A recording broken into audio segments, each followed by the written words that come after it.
ಶ್ರೀಮಂತರ ಆಸ್ತಿ ಎಷ್ಟಿದೆ ಅದನ್ನು ಬಡವರಿಗೆ ಹಂಚಿಕೆ ಆಗೋ ರೀತಿಯಲ್ಲಿ ನಾವು ನೋಡ್ತೀವಿ ಅಂತ ಪ್ರಣಾಳಿಕೆ ಹೇಳಿದರೆ, ನಿಮ್ಮ ತಾಳಿ ಕೇಳ್ತಾರೆ ಕಾಂಗ್ರೆಸ್ನವ್ರು ಬಂದು ಅಂತ ಹೇಳುವಂಥ ಒಬ್ಬ ಪ್ರಧಾನಿ ನಮಗಿದ್ದಾನೆ ಅಂತಾದರೆ ನಾವು ಎಂಥ ಒಂದು ವ್ಯವಸ್ಥೆಯಲ್ಲಿ ಇದ್ದೇವೆ.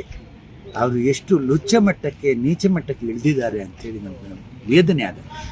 ರೈತರ ಆದಾಯನ ದುಪ್ಪಟ್ಟು ಮಾಡ್ತೀವಿ ಅಲ್ಲ, ಬಂದ ಮೇಲೆ ರೈತ ವಿರೋಧಿಯಾದ ಕಾನೂನನ್ನು ಜಾರಿ ಮಾಡಿದರು, ರೈತ ಚಳುವಳಿಯನ್ನು ಹತ್ತಿಕ್ಕಿದ್ರು. 1 ವರ್ಷಗಟ್ಟಲೆ ರೈತರು ಚಳುವಳಿ ಮಾಡಿದರೆ 600-700 ಜನ ಸತ್ತೋದ್ರು.